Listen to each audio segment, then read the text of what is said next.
जन जन की आस्था के प्रतीक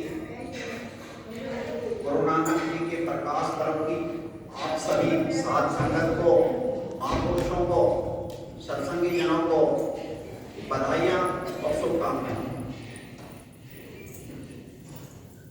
मैं यहाँ मौजूद आदरणीय संत सर्विंदर सिंह जी महाराज और हमारी पिछले दिनों बात हुई संत जगदेव सिंह जी महाराज जी से और भी अन्य जो हमारे शहर के गुरुद्वारे हैं उनमें हम गए।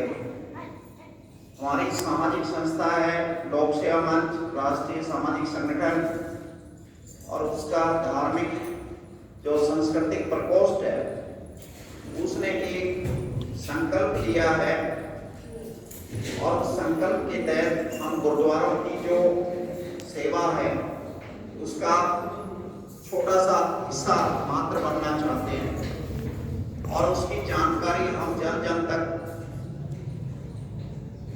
पहुंचाना चाहते हैं, क्योंकि उसका हिस्सा जब तक जन जन नहीं बनेगा, हमारे महापुरुषों का, सत्संगी जनों का सबका आशीर्वाद नहीं मिलेगा, तो लोकतंत्र में सरकार का एक तरीका होता है कि जब वो ये समझती है कि इसको बहुत से लोग चाहते हैं तो उस पर वो विचार करना शुरू करती है और फिर उसको पूरा करती है। तो उसमें हमने 5 ऐसी मांगे, मुद्दे संकल्प लिए हैं। आपसे प्रार्थना है कि उन पे थोड़ा गौर करें। सबसे पहला हमने ये मुद्दा तय किया है कि जो भी हमारे महापुरुष इन गुरुद्वारों में, मंदिरों में, मस्जिद में, मठ में, गिरजाघर में, धर्मशाला में, आश्रम में, कहने का मतलब धर्म संस्कृति से जुड़ी हुई चाहे किसी भी धर्म की संस्था है, उसकी गद्दी पर बैठ करके आप लोगों की सेवा करते हैं, आप लोगों का जो मार्गदर्शन करते हैं, तो इन लोगों को एक सम्मान के तौर पे हम सरकार से ये पूरा कराना चाहते हैं कि 20,000 रुपया पर मंथ उनको एक सम्मान भत्ता मिले। बगैर पैसे के कुछ भी संभव नहीं है, इसलिए हमने तो बहुत कम मांगा है और आप और हम सब जिस ढंग से गुजारा करते हैं सामान्य तरीके से भी, तो अगर 2 बच्चों का परिवार है तो भी 50,000 रुपए से महीना गुजारा नहीं होगा, और यदि सिंगल आदमी है तो 30,000 रुपया कम से कम चाहिए। हमने इन संत महापुरुषों के लिए मात्र 20,000 रुपया पर मंथ एक सम्मान भत्ता सरकार से शुरू करने का संकल्प लिया है। इन्होंने कभी हमसे मांगा नहीं, किसी भी महापुरुष ने हमसे ये बात कही नहीं कि वो हमसे कहलवा रहे हैं। वो एक बात की बात है, कभी फिर अवसर मिलेगा मैं बताऊंगा ये संकल्प हमारे मन में कैसे आया। दूसरी मांग कि इनका जो मेडिकल इंश्योरेंस है वो बहुत जरूरी है। आज कोरोना ने हमें बताया और भी जो बीमारियों का जो प्रकोप है कभी भी किसी को लग सकता है। 10 लाख का मेडिकल इंश्योरेंस वार्षिक इनका सरकार कराए, जिससे कि ये किसी ऐसी मेडिकल इमरजेंसी में किसी हॉस्पिटल में जाके फ्री इलाज ले सके। और गरीब से गरीब आदमी को भी हमारी सरकार बीपीएल जो योजना है उसके तहत 5 लाख का इंश्योरेंस दे रही है। तो हम तो इनके लिए सिर्फ मात्र 10 लाख का इंश्योरेंस मांग रहे हैं, जिसमें 200-300 रुपया सरकार को प्रीमियम भरना पड़ता है, फैसला लेने की बात है बस। और ये हमारे समाज के हिस्से हैं, तो इन पर ध्यान नहीं गया है सरकार का, हम मात्र ध्यान दिलाना चाहते हैं। और इसलिए भी ध्यान नहीं गया, इन्होंने कभी अपने लिए कुछ मांगा नहीं। तीसरी बात, ये जितने भी गुरुद्वारे, धार्मिक संस्थान हैं, इनका जो बिजली और पानी का बिल है ये बड़ा खासा आता है। अगर बिजली ना जलाएं तो इनकी शोभा नहीं होगी, पूरे दिन आना जाना लगा रहता है और पानी भी कंज्यूम होता है और उसका उपयोग हम सब आप करते हैं, पब्लिक के लोग। तो वो भी जो है जनहित में सरकार एक नियम बना करके सब जितने भी धार्मिक संस्थान हैं उनका बिजली और पानी का बिल माफ कर दें। दिल्ली जैसे स्टेट में तो आम आदमी का माफ किया जा रहा है। हम तो हरियाणा में ये कहते हैं कि शुरुआत धार्मिक संस्थानों से कर दो, किसी को कोई ऐतराज भी नहीं हुआ।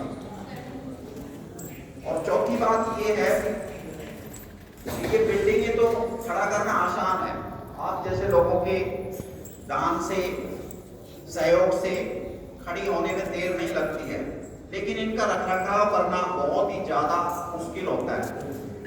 तो इनके रखरखाव की एक व्यवस्था बननी चाहिए और उस व्यवस्था में सबसे जो है महत्वपूर्ण जिम्मेवारी सरकार की है।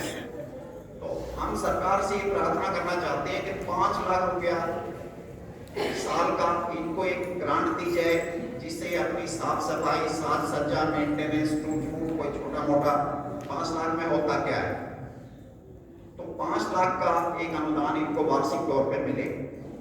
इनकी जितनी चमक अच्छी होगी उतना ये समाज और देश और दुनिया और खुद नागरिक और उनके परिवार उनमें साफ नजर आएगा कि ये जितने चमक रहे हैं उससे कहीं ज्यादा चमक हमारे परिवारों में, हमारे समाज में दिखाई पड़ेगी।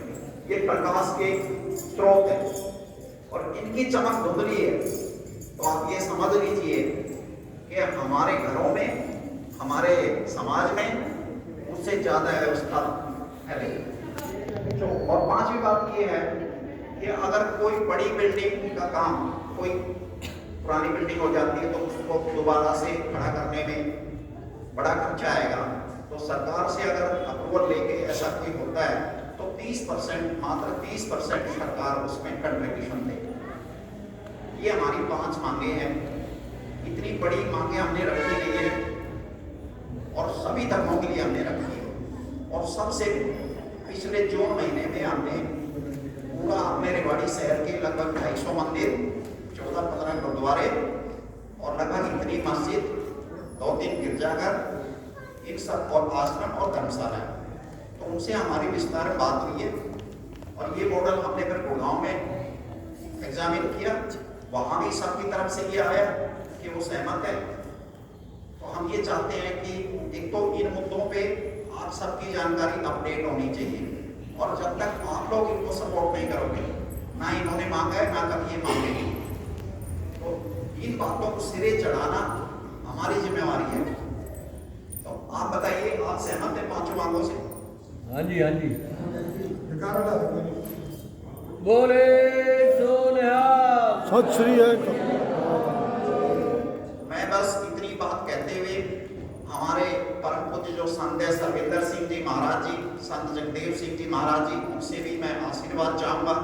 उनके श्री चरणों में मेरी अरदास है कि वो इन मांगों को अपना आशीर्वाद प्रदान करें, जिससे हमारे को ताकत मिलेगी।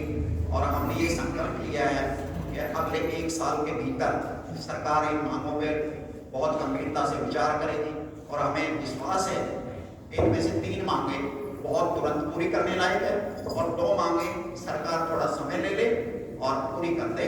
ये 5 मांगे बहुत जरूरी है। आप सबने मेरी बात को सुना। मैं कृपाल सिंह जी को भी बहुत विशेष धन्यवाद देता हूँ। ये धार्मिक संस्थाओं में अपना समय देते हैं, इन्होंने हमारी बात को तवज्जो दी। तो आप सब भी इस बात को जो आज आपने सुनी है अपने आसपास बताएं कि ये बातें हुई हैं और ये बातें होनी चाहिए। इतना ही मुझे कहना था। वाहिगुरू जी का खालसा, वाहिगुरू